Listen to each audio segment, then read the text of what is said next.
Hi, everybody. It is BJ, and you are listening to the Soul Patterns podcast, or you are watching my YouTube.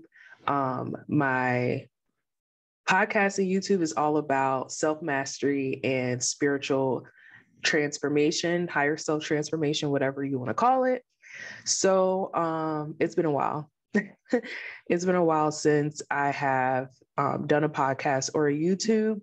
And I just want to give you guys a small update before we get into the presentation.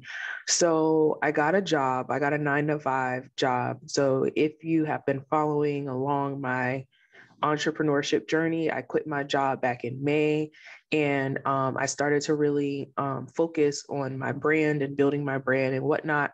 Um, my previous employer actually offered me a job that I just couldn't refuse. The money was great, 100% work from home, um, in an industry that I was interested in. And it allows me to still have time to work on my personal business while making some pretty decent money on the side. So now I have a 9 to 5 as well as, my personal business. So it's really like I have 2 jobs at this point.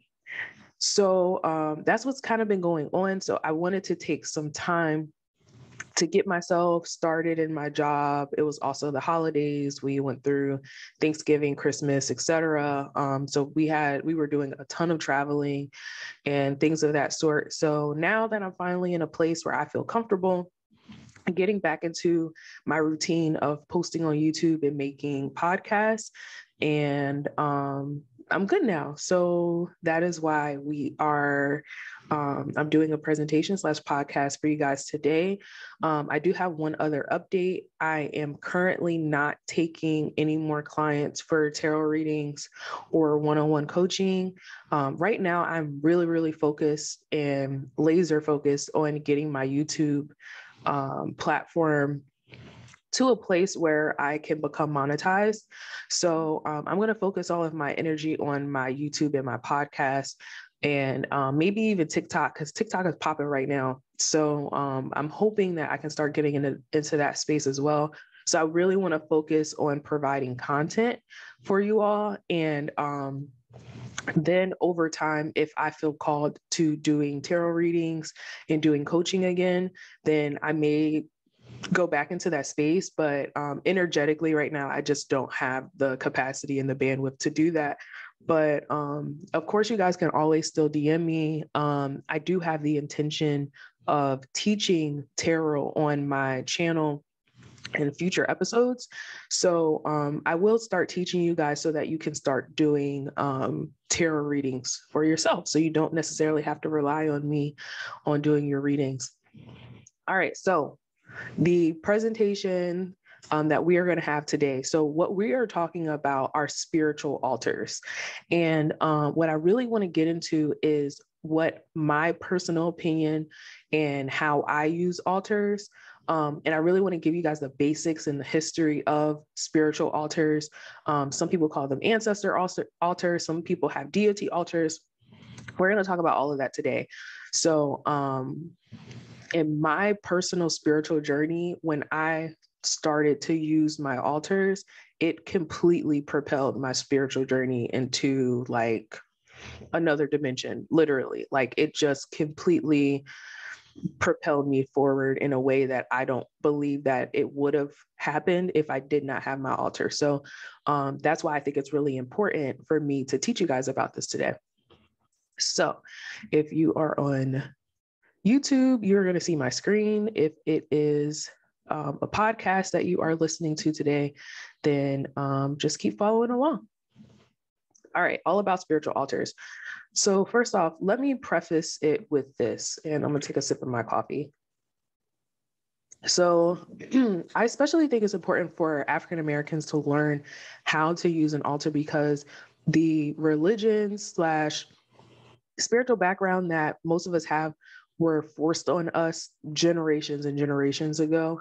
And spiritual altars were not a part of those teachings. At least the teachings that I have, and a lot of the African Americans that I know don't necessarily know about altars until they get into their own personal spiritual journey and into this phase. But Honestly, a lot of religions in the African diaspora have ancestor veneration. So, and not just African heritage, other heritages too. So there is something called the Day of the Dead, and you may have heard of it. Mainly it's out of the movie Coco. That is a Disney movie about a little boy who gets connected with his ancestors because he wants to learn how to play. He wants to play the guitar, and he wants to be a famous guitarist. And he he basically turns into a spirit and then goes into the ancestor realm. There's a whole lot of things that happen, but a lot of the main teachings that are inside, the underlining teachings inside of that movie Coco, is about the festival of the Day of the Dead that is inside of Mexican traditions, where they honor their ancestors and they give their offerings, and they have an ancestor altar, and they talk about the importance of having an ancestor altar. So, they have that inside of the Mexican religion. And then you have the Agungun festival. Agungun is a word that is representing ancestors. It means bones. But ultimately, inside of Western African traditions, they have a festival that they dress up and they are dancing and doing powerful movements in order to call their ancestors down and represent their ancestors. So they have a festival like that inside of some African traditions. And then you have saint veneration. So, that's what I learned about first when I began my spiritual journey, was about the saints and the archangels. Personally, I don't deal with them, but you will see that in a lot of Catholic religions, they will have altars that have saints. If you go to even Walmart, like if you go to Walmart and you go into the candle section, you'll see that a lot of the candles have pictures of saints on them. So, and I had friends that were in Santeria, and they work with a lot of saints. So I say all this to say that there is history inside of religion and spiritual practices around having an altar for either ancestors or deities, or just celebrating your ancestors in general. So a lot of the stuff that I'm going to talk to you about today, they didn't come from nowhere. Personally, I do not align myself with a specific religion, but I do use the practice of having an altar in my own way. All right, so I'm also going to give a small disclaimer. So some people are not going to agree with the information that is inside of this presentation. I advise you to take it in and follow your own inner knowing, because nobody knows how any of this stuff works. Like, let's be real. Nobody knows, not one person on earth that is a human right now completely understands how all of this stuff works. But I'm going to give you guys my perspective. I'm going to introduce you guys to the concepts, and then take whatever you want to take from it. I'm not even going to say going to be, there are some people inside of the spiritual community that do not agree with the concepts and the beliefs that I have in regards to how we are connected to our spirits and how ancestor altars work. And that's fine. Like, everybody has their own beliefs. Understand that your belief system is what is going to create your reality. So believe what you want to believe. This is just what I believe. All right. So an ancestor altar is a home base for your spiritual team, where the energy can collect and then be programmed. So it's almost like having a room in your house.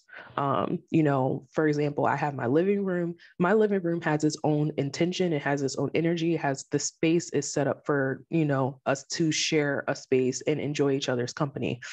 Our bedroom is set up in a different way. It has a different intention, and it is set up for the people that live inside of that room. The same thing as my daughter's room. She has toys in there. She has dolls in there. She has a rocking chair. She has her TV. She has things in there that are intended for her. So that space has a different energy and intention. The same thing is as your ancestor altar or your deity altar, your spiritual altar, right?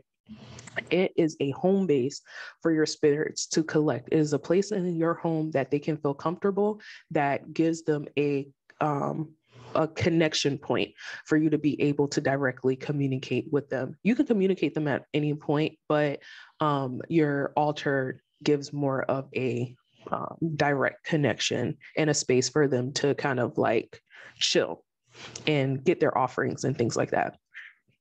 All right, so I don't want anybody to get too excited about this, the information we're gonna talk about today, because I'm not gonna teach you how to program your altar inside of this episode. I'm going to teach you guys that at a later date. My altar is active. My altar is programmed. I can manifest things through my altar. I am able to do altar magic. That's what some people call it. I'm able to do that through my altar because I have I have it set up in a way, and I have that open line of communication so that I can use it to my advantage inside of the 3D world. So I'm going to teach you guys how to do that at a later date. But right now, I just want to get you guys the basics around altars in general, because there are some people that really don't understand how they work. There's some people that want to add it into their spiritual journey, but they're just not too sure. So that's what this is about today. So basic altars have the following. They have something to reference either their ancestor or the deity.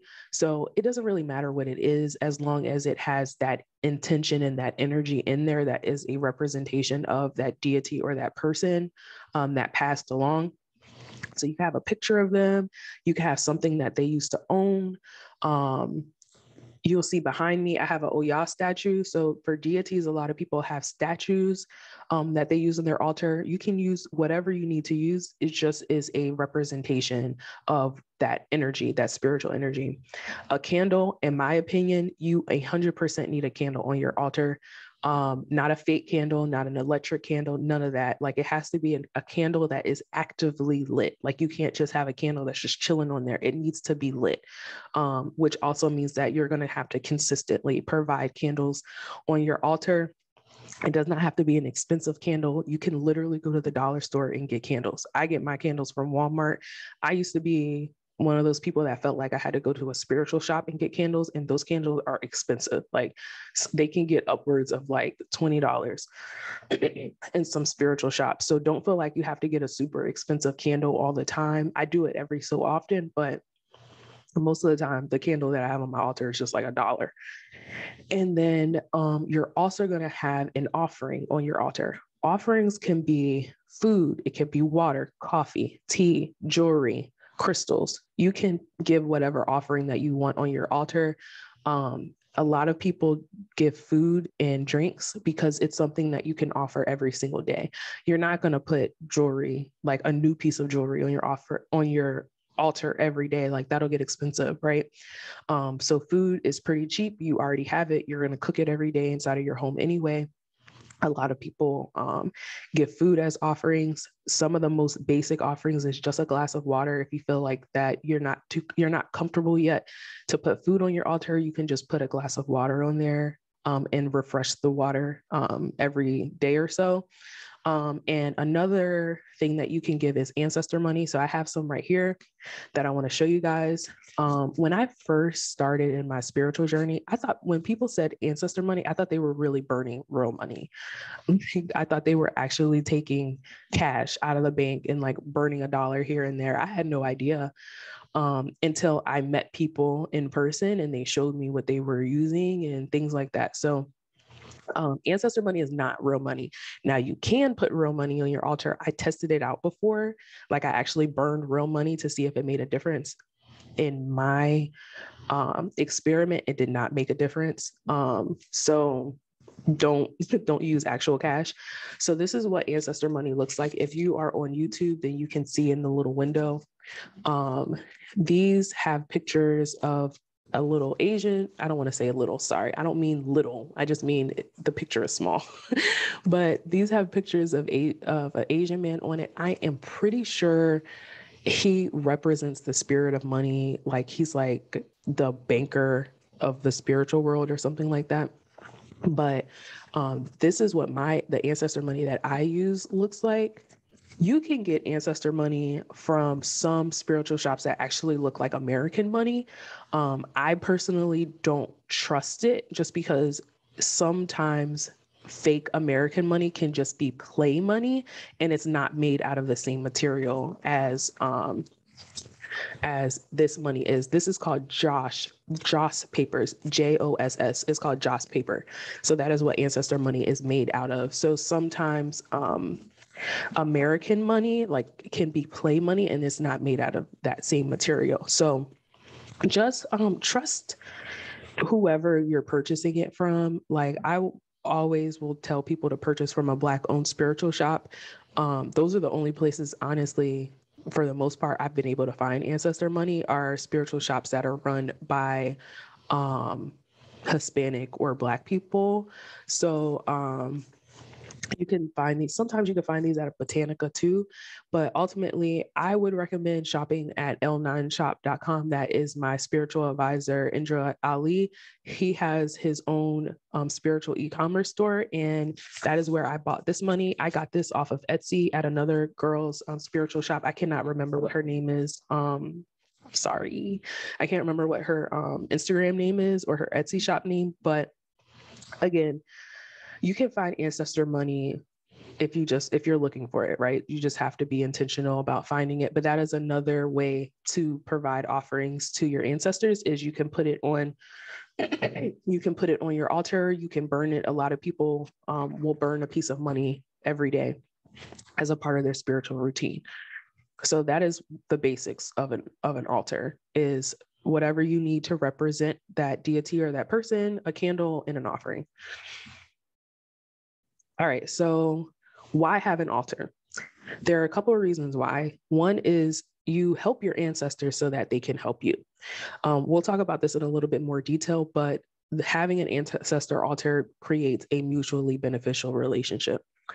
The second thing is you open up the lines of communication with your spiritual team. And I say your spiritual team because it's not just limited to your ancestors. You have spiritual parents as well. I'm going to also recommend S. Ali or Indra Ali. He just recently changed his name, but he has a book called The Deity Linkage Manual that will literally tell you who your spiritual parents are. All you have to do is some numerology work. So, you're opening up that line of communication with your spiritual team. And then the last thing is having an altar can help you be more successful in the earthly realm. And that is through doing altar magic and programming your altar.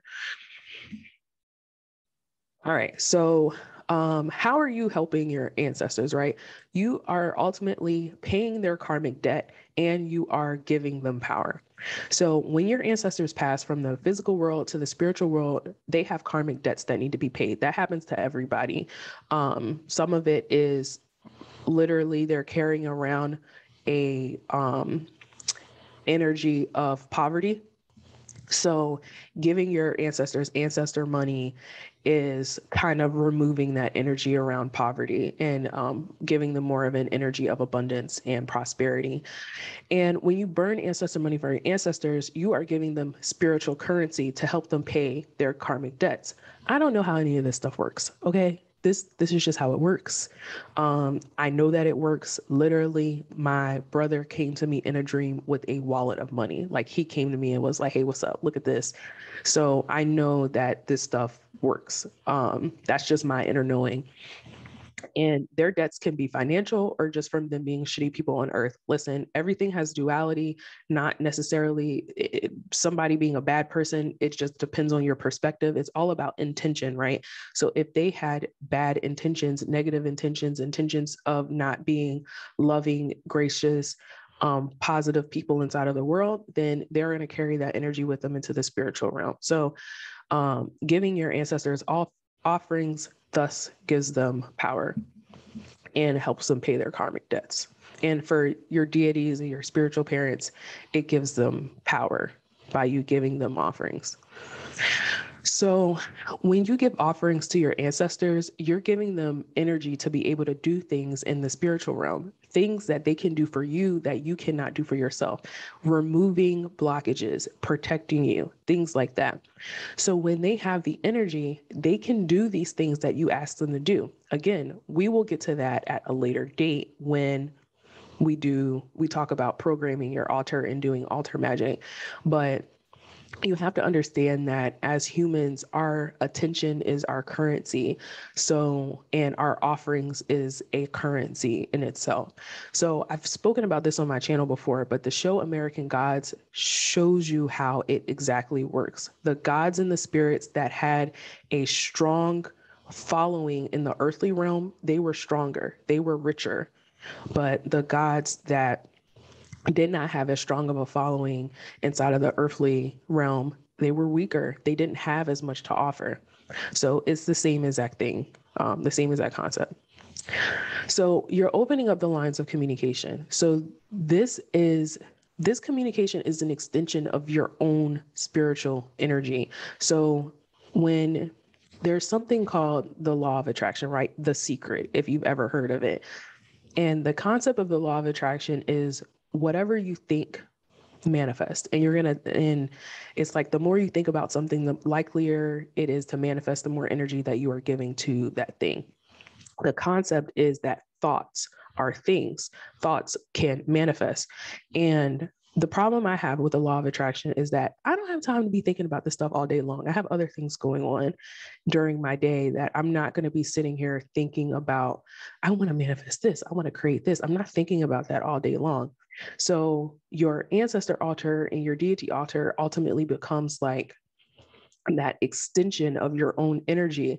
So when you put your intentions and you put things on your altar and you communicate through your altar and through your ancestors and your spiritual team, like, look, these are the things that I want, they are thus activating that law of attraction for you.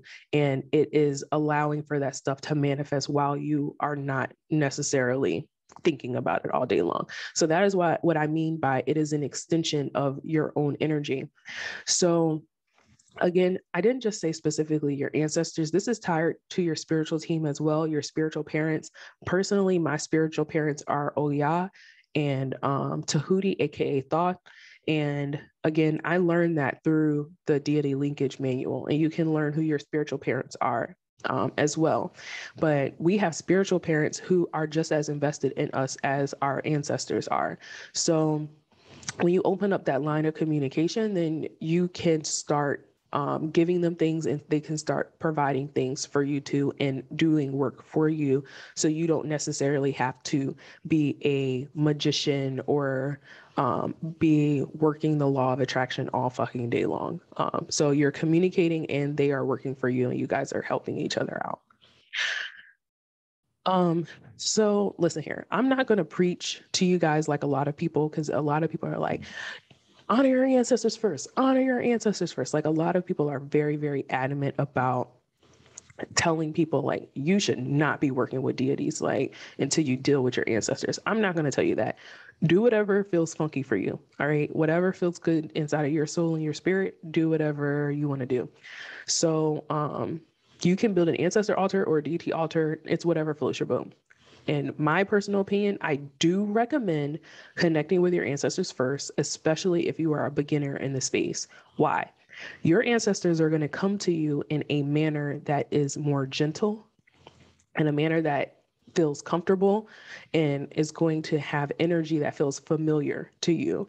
So, for example, when my brother first passed, God, it has to be like 10 years now. But when my brother first passed, he came to me in a dream. Now, this was before I even had like a spiritual journey or I was really into this stuff.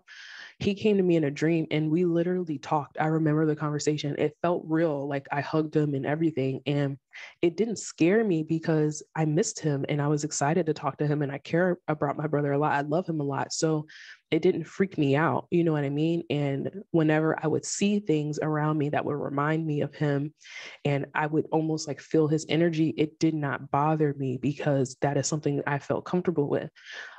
So that's why, in my opinion, dealing with your ancestors first is a more gentle way for you to be introduced to dealing with spiritual energy. Because if you start dealing with deities, especially deities that you don't know very well, or deities that are not your spiritual parents, the energy is not going to feel completely familiar and it can freak you out. There are some people that have been inside of the spiritual space that I personally know that have gone to the mental hospital because it was just way too much. It was too much for them. It was too intense.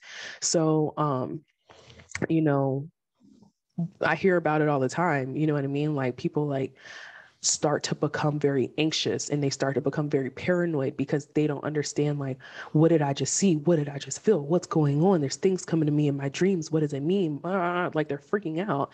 And it's because it's not comfortable for them. It's something that they're not used to. So that is why I personally would recommend dealing with your ancestors first, because it just introduces you in a more comfortable way. It allows for you to walk before you run.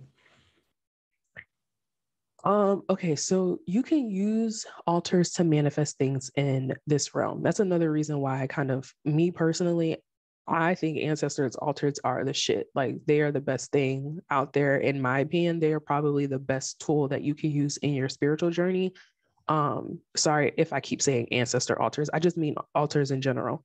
So your ancestors and your spiritual parents, they want you to do well because it is mutually beneficial for them. So understand, as humans, our attention is our currency. There's science behind this. There's literally quantum physics experiments and scientific findings out there that prove that when humans look at something, that it changes the energy of that thing. So just you looking from your computer screen or looking at a person or looking at TV, it changes the energy of that thing just by you focusing on it. And it happens when you're thinking about things as well. It changes the energy of it. So understand that our attention is our currency. So when you honor these spiritual energies and you give them power, when you pay attention to them and you think about them and you provide offerings to them, you are giving them power. And when you are more successful, you give them better offerings, which gives them more power. So that's why it's a mutually beneficial relationship. If they help you, then you thus give them more offerings, you give them more attention, more intention is in there, and it just is a revolving door. So they will open doors and help you become more successful as long as you have that mutually beneficial relationship. And that's why it's important for you to work with your ancestors and work with your spiritual parents first, because they already have that connection to you anyway. So they're going to want to help you just off of the strength. That's why I don't work with other deities, but some people do work with other deities, like deities that have a specific specialty. Like, for example, you have Oshu, who is the deity over beauty and attraction. So you can work directly with Oshun to do beauty spells or magic, or for attraction energy and things like that. But if you don't know her very well, or if she isn't your spiritual parent, then you may have to give her more and more and more. Like your offering may have to be stronger, or you may have to already be advanced inside of your spiritual journey to be able to connect with her. So if she's not one of your spiritual parents. So yeah, I recommend just working with the deity, your spiritual parents and your ancestors. I've had enough luck just doing that. I haven't had to deviate from that at all. But again, like I said, it's a mutually beneficial relationship. And we're going to talk about in another podcast / episode about spiritual boundaries. You should only be working with spirits, deities, ancestors that are helping you in return. Please do not work with, listen to, entertain any energy that is not trying to mutually benefit you. It's okay to have spiritual boundaries. You don't have to work with every single spirit that comes inside of your dream and is like, hey, what's up? Like, how you doing? You don't have to work with everybody. So yeah, but that's going to be a little bit later down the road for some of my advanced folks that work inside of the space. So please understand, that's really the whole point of having an altar, is to give and to receive. Like, yes, you want to honor your ancestors because it's important for your lineage and things like that. Absolutely, I think it's important, but I also think it's important for you to maintain your own integrity, and for you to be like, look, I'm a human and I have a lot of power. I'm on Earth. Even though Earth is kind of hell, it's kind of a hellhole. I still, as a human in the 3D world, I have powers that you do not. So if I'm going to be giving you my currency, then I need things in return. So it's important that you set that boundary with your family or your deities or your parents or whoever, because I would hope that you have that same you have that same energy with other humans. I hope you're not dealing with people that aren't doing things for you as you do things for them. You're not going to want any type of one-sided relationship, and that is in the earthly realm or the spiritual realm. Okay, so let's take some action. And again, don't feel like you have to turn around and make an altar tomorrow. Like it won't be the end of the world. It's not a race. It's not a competition. Do what feels comfortable for you. So if you do want to take action, then spend time thinking about your ancestors, learn about them. What I did when I first got into ancestor veneration, I literally went on Facebook and I made a Facebook post and I was like, hey, you guys, I'm making a family tree and I want you guys to just send me as many pictures as you have of, our family members, our extended family members. And people were sending me all types of pictures and of people I've never even met before. I called my grandmother once and I asked her, I just straight up asked her, I was like, hey, like, can you tell me about your mom? Can you just tell me like about your parents, like who they were and how they were? And, tell me stories. Like I wanted to learn, and I have developed a relationship with my great grandmother. Yeah, my great grandmother, Catherine. I never even met her in person, but I have a spiritual relationship with her because I, I went out of my way and I learned about her and I was interested in learning about her. So that is ultimately what I would recommend, is maybe even going on ancestry.com and trying to do some research and try to see who your ancestors were, what were their names, when were they born, where did they live? Like just do a little bit of research. Even if you can't, you don't have access to that information, then that's okay too. You can just meditate on it, set the intention for you to get in touch with your ancestors, and you should be able to feel their energy and call them to you spiritually. So you may start to see them in your dreams and etc. But you don't have to make it so obvious. Like if you want to learn about your ancestors, just talk to the elders in your family, your grandparents or your parents, and just ask them straight up, like, who were these people? Start an ancestor altar if you feel comfortable. Only if you feel comfortable. If you're not ready, then that's okay. Take your time. But it is a tool. It's a spiritual tool, just like having tarot cards or getting readings by people or astrology or sage or Florida water. All of that stuff is just tools that you can use on your spiritual journey, but none of it is necessary. Trust me, we have a lot of power. You can do a lot by just sitting and focusing your intention on that thing, and it can have the same effect. So it's just a tool. Use it if you wish.